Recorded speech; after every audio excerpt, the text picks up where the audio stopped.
यह वीडियो किसी काल्पनिक किताब या वीडियो से कॉपी नहीं किया गया है, लेकिन अगर यह वीडियो आपको परेशान करता है तो कृपया हमें माफ करें। This video is not copied from any fictional book or video. But if this video offends you, then please forgive us. घने और प्राचीन जंगल के बीच एक ऐसी दंतकथा जीवित थी जिसे सभी जानते थे, अमारा, जंगल की रानी। उसका शासन किसी मुकुट या राजवंश से नहीं, बल्कि जंगल से उसकी गहरी आत्मीयता से आया था।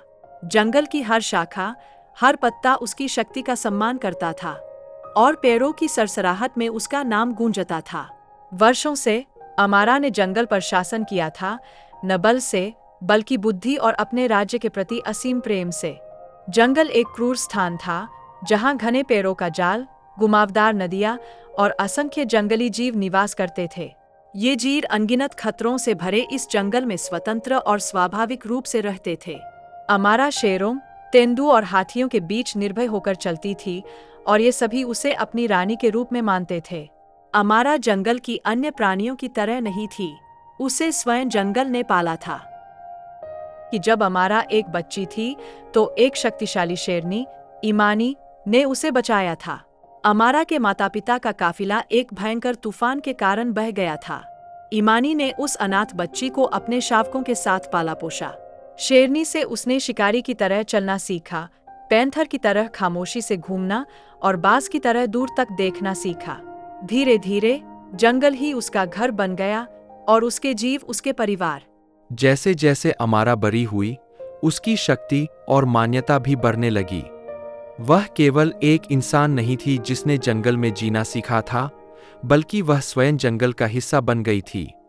जानवर उससे बातें करने लगे और वह उनकी भाषा समझने लगी।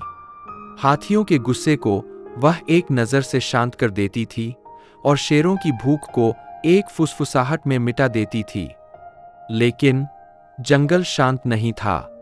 अमारा के शासनकाल में बाहरी खतरे भी आए।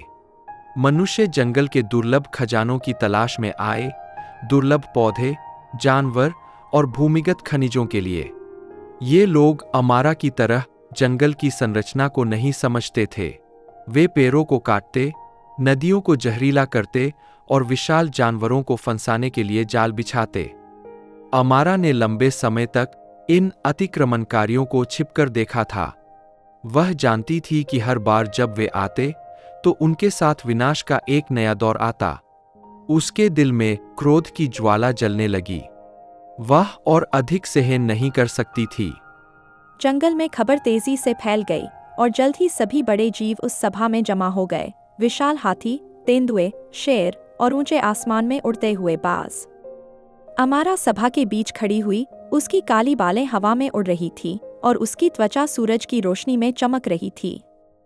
उसने पत्तियों और बेलों से बने वस्त्र पहन रखे थे और उसकी आंखों में एक अद्वितीय दृढ़ता थी।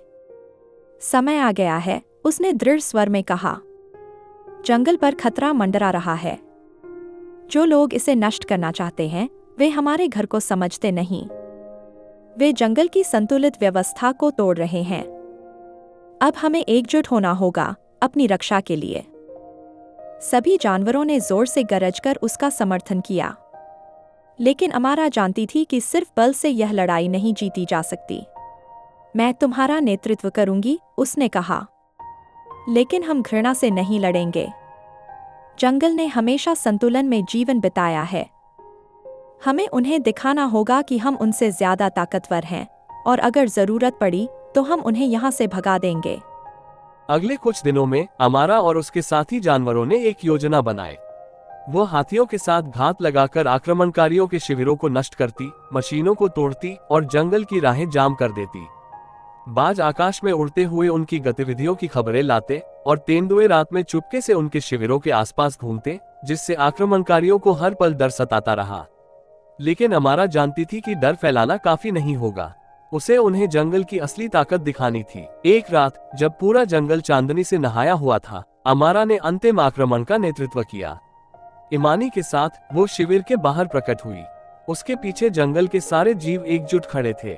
एक साथ उन्होंने एक भयंकर गर्जना की, जिसने आक्रमणकारियों के दिलों में दहशत पैदा कर दी। आक्रमणकारी घबराकर भाग गए, अपने उपकरण और हथियार वहीं छोड़ गए।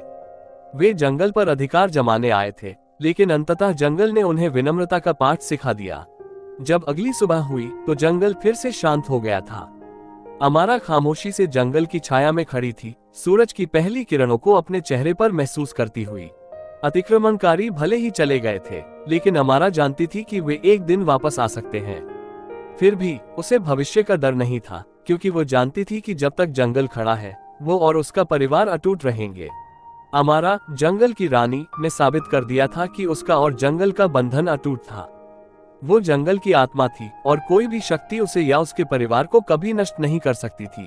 अगर आपको वीडियो पसंद आए तो कृपया हमारे चैनल को सब्सक्राइब करें।